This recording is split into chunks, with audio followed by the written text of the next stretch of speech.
એક ભાઈ વાડીએ હુતા હતા લીમડા ને સાંયે, લીમડા ઉપર કાગડો બોલતો હતો, કા કા કા કરતો હતો. ઓલો આમ જાગીને કે ઉડી જાના નગર કે હમણાં કવાડો લાવીને લીમડો કાપીને હેઠો નાખી.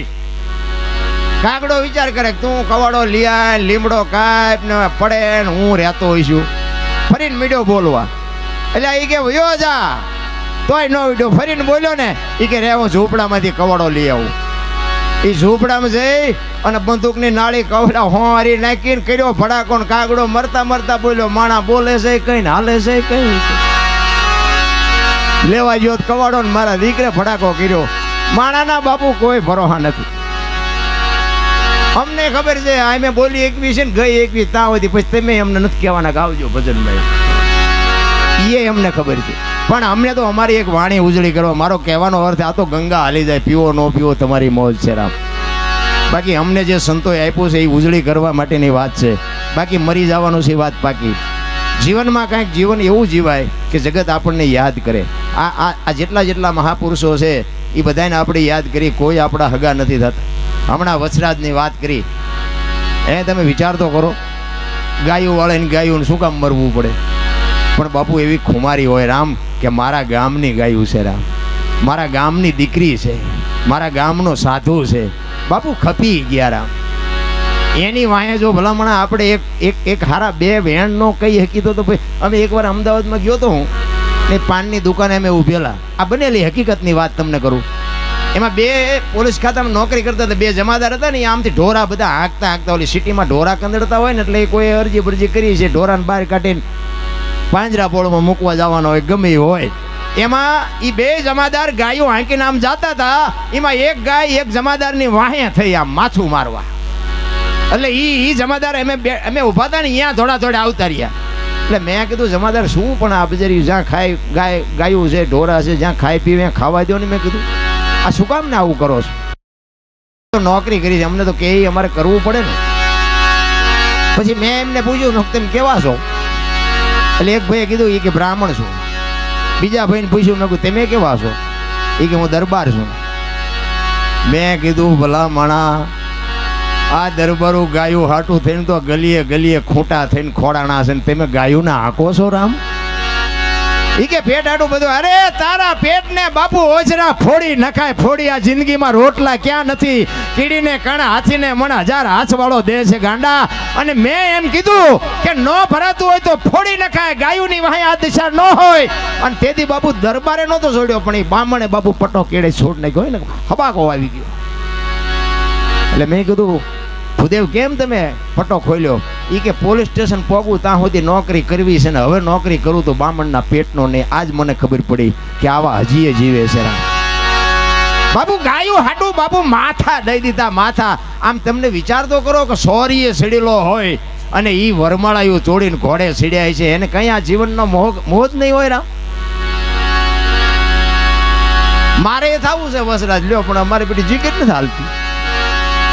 આ પતે એ તો બાપુ લોહીની ખુમારી હોય, માના ધાવણની તાકાત છે બાપુ. એટલા માટે જ હું માયોને ખાસ કહું, દીકરીઓને ખાસ કહું કે તમારા ઉદરમાં સંતાનનો વિકાસ થતો હોય ને બાપુ, ત્યારે તમે મોડું ખાશો નહીં, મોડું બોલશો નહીં, મોડું વિચારશો નહીં. અને જો સમય મળે ને તો રામાયણ ગીતાના 2 પાના વાંચજો બાપુ. જો આજે રામ જેવા દીકરા ન થાય તો તમારો ગુલામ થઈ જો રામ. આપણા ગ્રંથોની તાકાત છે રામ, પણ આ કરવું જ નથી. વહુ હારો બે ભેગા પાણી પૂરીયું ખાતા હોય, કેવા છોકરા થાય? એમાં કઈ બાપુ મહારાણા પ્રતાપ કે શિવાજીની આશા ન રખાય, ખોટી વાત છે. ઠીક છે, આખી દુનિયામાં વંટોળિયા છે, આપણે વરાળું કાઢી એટલું, બાકી આમાં કઈ સુધારા આપણેથી સુધારો થાય એવું નથી. એટલે તો સંતોના રુદિયા રોયા છે. સતાર બાપુ એમ કહેતા હોય, જેને જેને કહું એ કયું નો માને, ગાંડો ગણી મને મારે છે, લાતું નથી રહેવાતું, હવે નથી રહેવાતું. સતાર બાપુ બોલ્યા ભલામણ. જેસલ જાડેજો કચ્છનો બારવટીયો એમ કહેતો એક રોઈ રોઈ હવે કોને સંભળાવું, મારો રુદિયો રોવે, માયલો ભીતળ જલે.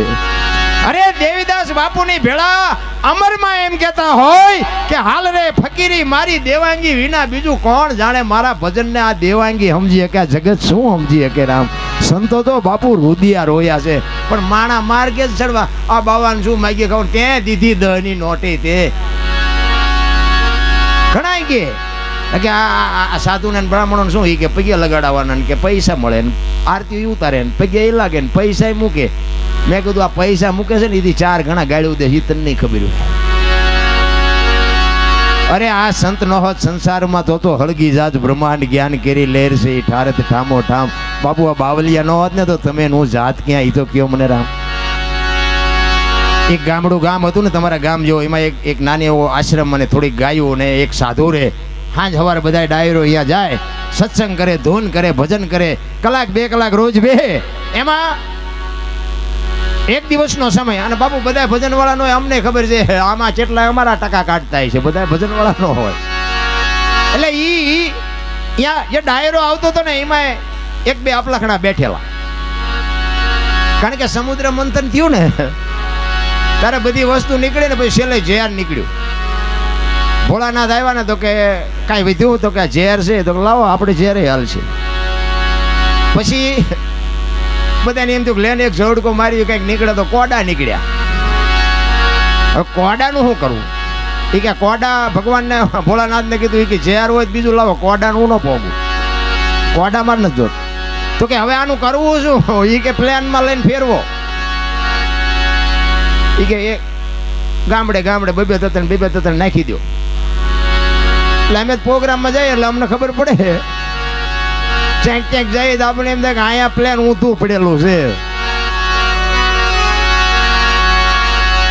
એટલે એવા અપલકણા તો હોય જ. અને એ બાપુને એકવાર એને પ્રશ્ન કર્યો કે બાપુ તમને એક વાત કહું, તમારામાં ને અમારામાં બહુ ફેર નહીં. બાપુ કે હા તમારામાં ને અમારામાં શું, તમે માણસ છો અમે માણસ. એ કે એમ નહીં કે તો એ કે તમારી પાસે પૈસા વધે એટલે તમે આશ્રમ વધારો, અમારી પાસે પૈસા વધે એટલે મકાન વધારે. તમારે તમારા ચેલાની ચિંતા ને અમારે અમારા છોકરાની ચિંતા. બાપુએ વિચાર કર્યો કે આ મને શું સમજતો હોય છે. તરત જ બાપુ ઊભા થયા. એ કે આશ્રમ, આ ગાયો, આ સંપત્તિ મિલકત જે છે ને જેને જોઈને મુબારક. હવે મારે ગિરનારમાં જવું છે ને તારી 2 વીઘા જમીન છે કોકને દઈ દે ને હાલ મારી ભેળો. કે એ અમારથી ન થાય કે તમારામાં અમારામાં એટલો ફેર. તમે મરો ત્યાં સુધી મૂકો ને એ તમે. બાકી જ્ઞાનની વાતો તો બાપુ અત્યારે દુનિયામાં 4 બાજુ હાલી નીકળી, બોલે કોઈ પોગવાય નથી દે એવું. એમાં આ વધારે પડતા ભણેલા હોય ને સિટીમાં જઈને આવો પ્રોગ્રામ હોય ને તો કે એકચ્યુઅલી આવું કાંઈ હોય જ નહીં, સાલાઓ ખોટા ઉજાગરા કરે. મરી જાઓ મરી. એકચ્યુઅલી ના દીકરાઓ, ભજન છે ને, ભજન સિવાય કોઈ જીવાત્માનો ઉદ્ધાર નથી. કારણ કે માણસના જીવનમાં ભક્તિ, જ્ઞાન ને વૈરાગ આ 3 વસ્તુ ન હોય ને એટલે એ જીવતા હોય તો એ મરદા રખડે એમ સમજી લેવાનું. ભક્તિ, જ્ઞાન અને વૈરાગ.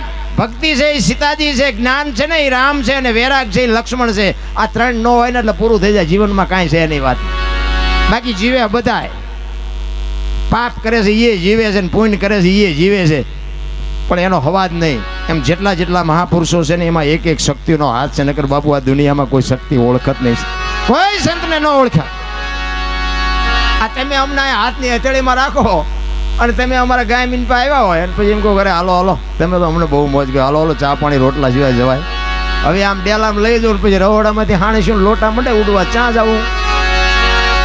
અરે બાપુ અડધું અંગ જો સારું ન હોય ને તો જીવન ધૂળ થઈ જાય, ધૂળ. રામ પતિ પત્ની જો હરખા હોય ને તો જ આ જીવનની મજા છે, બાકી વાતમાં કાંઈ છે નહીં. રામ હગો હારો નો હાંપડે ને મિત્ર મળે જો લબાડ, પત્ની મળે કબાર, જ્યાં દેળે જો અવતાર, 3 પખા મોળાવે ગિરનારમાં વ્યૂ જવાય ને શું આ રહીને કરવાનું.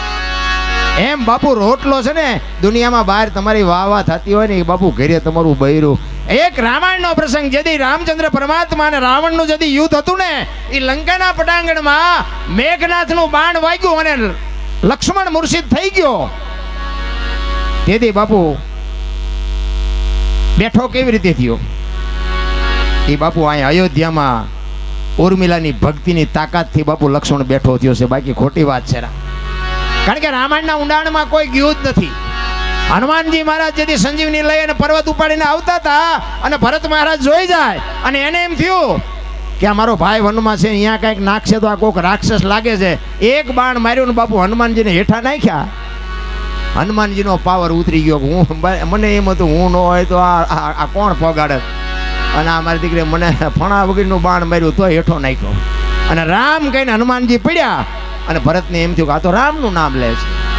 અને હનુમાનજીએ બધી વાત કરી એ કે આવી રીતે લક્ષ્મણ મૂર્છિત છે અને મને સંજીવની લેવા મોકલ્યો હતો, અને જો દિવસ ઉગ્યા પહેલાં પહોંચે નહીં તો લક્ષ્મણ બેઠો ન થાય. બધાને વાત કરી, બધા રુદન કરે છે, રોવે છે.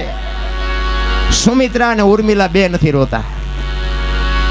કૌશલ્યામાં સુમિત્રાને પૂછે છે, સાંભળ્યું ત્યાં હનુમાન કે ઈ કે હા. તો કે પણ લક્ષ્મણને આવી રીતનું છે? તો કે હા મને ખબર છે, મેં સાંભળ્યું.